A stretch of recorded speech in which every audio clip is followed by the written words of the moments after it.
इनेलो के विधायक अभय चौटाला से भी हमने खास बातचीत की है। खबरें अभी तक के स्टेट हेड जितेंद्र चौधरी की वो खास बातचीत सुनिए।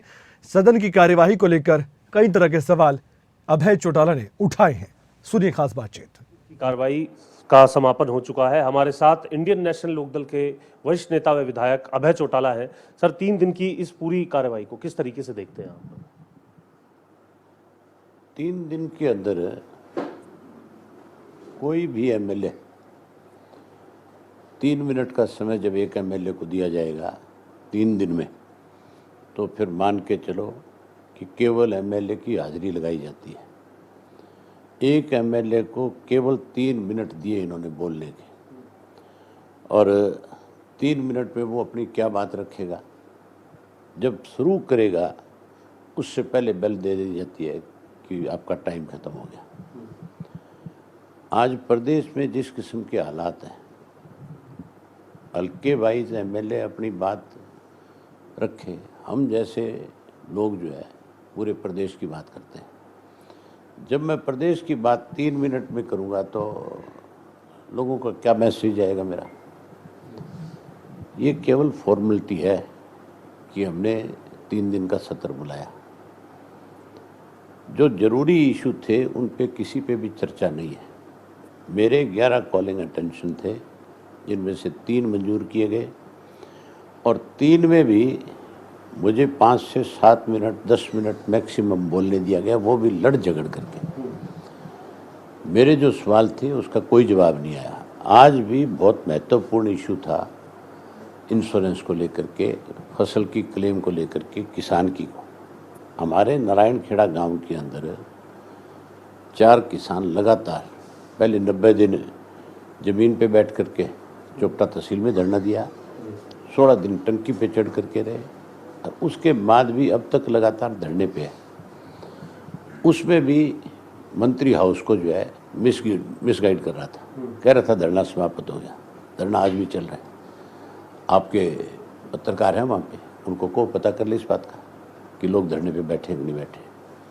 अगर मंत्री झूठ बोलेंगे हाउस में आकर के और स्पीकर कहेगा कि मंत्री ने जवाब दे दिया, मैं इससे सेटिस्फाइड हूँ, तो हाउस की मर्यादाएं खत्म होगी कि नहीं होगी? ये हाउस चलाने का जो तरीका इन्होंने अपना रखा है, जिस ढंग से ये मनमर्जी करते हैं, इसका खामियाजा इनको बहुत बुरी तरह से भुगतना पड़ेगा।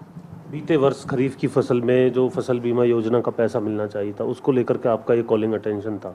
आपने पूछा भी क्या किस तरीके से पैसा दिया जाएगा, ब्याज दिया जाएगा, नहीं दिया जाएगा? मिला कुछ जवाब आपको? आप खुद देख रहे थे हाउस में, कोई जवाब था मंत्री के पास? मैंने जब कहा था तुम हाउस को मिसगाइड कर रहा है, उस बात का जवाब दिया कोई? स्पीकर कहने लगा कि पता करेंगे। मैंने कहा अभी पता कर लो, अभी पूछ लो डीसी से टेलीफोन करके, अभी धरना स्थल पे जहाँ तहसील कार्यालय वहाँ पूछ लो। तो स्पीकर भी सरकार के साथ मिल जाते हैं। मैंने कहा कि आप प्रिविलेज मोशन ला सकते हो अगर आपको लगता है कि कोई बात गलत तथ्यों से अलग कही जाए। प्रिविलेज मोशन जो है मेजोरिटी जिसकी होती है वो लेकर के आता है। मैं तो अकेला विधायक हूँ, मैं अगर लेके भी आऊँगा तो उस पर कौन सी ये कोई सुनवाई करेगा? ये तो सिर्फ स्पीकर का एक तरीका है हाउस को मिसगाइड करना। स्पीकर भी जब इस तरह की बातों को महत्व देने लग जाएगा तो आप किससे उम्मीद करोगे? ये जो रवैया है, इससे जो लोग आकर के बच्चे बैठते हैं स्कूलों के, कॉलेज के, वो क्या देख करके जाते हैं, क्या सीख करके जाते हैं? मतलब हमारी विधानसभा ने, स्पीकर ने फिशरी मार्केट बना दिया। नूह का मैटर हो या संदीप सिंह का मुद्दा, ये मुद्दे भी सामने आए। सीईटी का मुद्दे को लेकर के युवा आपसे भी मिलते होंगे जो एस्पिरेंट हैं सीईटी के। जो महत्वपूर्ण बातें हैं उन पे तो चर्चा ही नहीं। हमने सीटी पे दे रखा था, नूह पे दे रखा था, हमने पेंशन पे दे रखा था, हमने और बहुत सारे इश्यूज थे, लॉ एंड ऑर्डर के ऊपर दे रखा था। किसी एक पे भी महत्वपूर्ण बात पे किसी पे भी चर्चा नहीं कराई। आज एक और कॉलिंग जो है एडमिट की गई है, उसमें भी मुझे लगता नहीं कि कोई ठीक जवाब आएगा। परिवार पहचान पत्र जो है उससे 5 लाख लोगों की, बुजुर्गों की पेंशन कटी है। ये बात चीफ मिनिस्टर ने स्वीकार करी विधानसभा में। 9 लाख से ज़्यादा गरीब लोगों के पीले कार्ड काटे गए, ये भी स्वीकार किया। और उन्होंने ये भी कहा कि हमने 12 लाख के नए बना दिए, जबकि जिनके कटे हैं और जिनके नए बने हैं, ये चीज़ हाउस के अंदर बता दी गई थी कि किस तरह से एक मेंबर पार्लियामेंट है जांगड़ा, उसको 1,80,000 की कैटेगरी से कम में रखा गया है। इसी तरह से एक रोहतक का ही अरबपति आदमी है, उसको भी 1,80,000 की कैटेगरी से कम में रखा गया। उनको तो पेंशन भी मिलेगी, उनके पीले कार्ड भी बनेंगे, और जो एक्चुअल में जो इसके जिन जो नीडी है इसके, उन लोगों की काट दी। चीफ मिनिस्टर का खुद का ये बयान है कि जिस व्यक्ति ने 10,000 रुपये का बिजली का बिल साल का होगा, उसको हम पेंशन नहीं देंगे, उसको हम पीला कार्ड नहीं देंगे। अगर उसको पेंशन और पीला कार्ड नहीं मिलेगा, आज की तारीख में आप बताओ आपका अपना बिजली का बिल कितने का आता है? कोई घर ऐसा नहीं है जिस घर में 2,000 रुपये महीने से कम का बिजली का बिल हो। आम घरों का बिजली का बिल एवरेज 5,000 से 7-8 हज़ार रुपये आ रहा है। तो फिर किसी को पेंशन नहीं है, किसी को पीला कार्ड नहीं है, फिर परिवार पहचान पत्र से किसको लाभ देने जा रहे हो आप? लाभ देने की बजाय आप लोगों को पेंशन से और पीले कार्ड से गरीबी रेखा के नीचे रहने वाले लोगों को वंचित करना चाहते हो। नगर निगम संशोधन विधेयक में भी इसको आधार बनाया गया है, पीपीपी को, इस पर भी चर्चा हुई थी, आप मौजूद? सब ये इसीलिए बनाया गया है। ये जरूरत क्या है, जब तक जनगणना नहीं होगी आपकी, तब तक आप इसको कैसे आधार मान लोगे? उसमें ये दिखा दिया गया कि बैकवर्ड को हम रिजर्वेशन देना चाहते हैं, अच्छी बात है दो, लेकिन जिस वार्ड में बैकवर्ड नहीं है वहाँ आप कहते हो कि बैकवर्ड का मेंबर बनेगा, वहाँ बैकवर्ड का मेंबर फिर आप दूसरी जगह से ला करके बनाओगे। पंचायतों का एक एग्जाम्पल भी आया था। एक एग्जाम्पल आया है, ये पंचायत का नहीं है। आज मेवात के अंदर बहुत सारे ऐसे गांव है जहाँ शेड्यूल कास्ट नहीं मिलेगा आपको, जहाँ पे औरतें पढ़ी लिखी नहीं मिलेगी गांव में, वो फिर कहाँ से ला करके अपना मेंबर, अपना सरपंच चुनेंगे? मतलब किस तरह की धक्काशाही है ये? एक एश्योरेंस को लेकर के भी मसला आया था, आपने कुछ बातें इससे पिछले सदन में पूछी थी जब सत्र हुआ था कि 15 दिन में कई विषय थे जिन पे ये कहा गया कि 15 दिन में आपको जवाब मिल जाएगा। स्पीकर ने हाउस के अंदर मुझे ये बात इंश्योर्ड करी थी। मैंने जब शराब के इशू के ऊपर पूछा था तो सरकार की तरफ से कहा गया था कि 15 दिन में जवाब देंगे। स्पीकर ने कहा कि आपको 15 दिन में जवाब मिलेगा। मैंने उस दिन भी स्पीकर को कहा था सरकार का जवाब नहीं आएगा, आप जिम्मेवार हैं। उसने कहा कि हाँ मैं जिम्मेवार हूँ, मैं आपको इंश्योर्ड करता हूँ।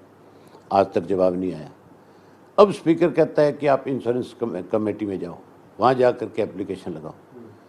उस कमेटी का तो मैं मेंबर ही हूँ। जब सरकार यहाँ जवाब नहीं दे रही है उसमें, तो वहाँ जवाब कहाँ से दे देगी? वहाँ कैसे जवाब आ जाएगा? कौन सा तरीका है वहाँ जवाब आने का? इसी तरह से मैंने एक सवाल लगाया था उसके अंदर किसानों को लेकर के कि कितना कर्जा किसान के ऊपर है, कौन कौन से बैंक का कर्जा है और कितने किसान इस कर्ज की वजह से सुसाइड कर चुके हैं।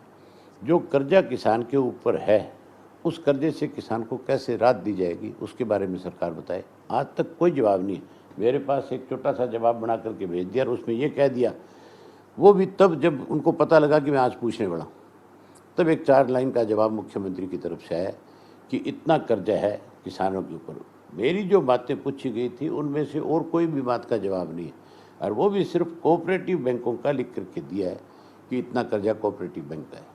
जबकि आज की डेट में किसान के पास सबसे बड़ा कर्जा जो है HSBC जो बैंक है उसका है, प्राइवेट बैंकों का ज़्यादा है, क्योंकि हर आदमी जहाँ जल्दी सहूलियत मिलती है वहाँ पहुँचता है, और वहाँ से उन्होंने KCC कार्ड बना लिए, और उन कार्डों की वजह से किसान और ज़्यादा कर्जायती हो गया। अब उन लोगों की ज़मीनें जो है वो गिरवी रख करके कार्ड बने हुए, एक तरह से वो किसान आज बहुत परेशान है। उसके बारे में कोई जवाब नहीं है।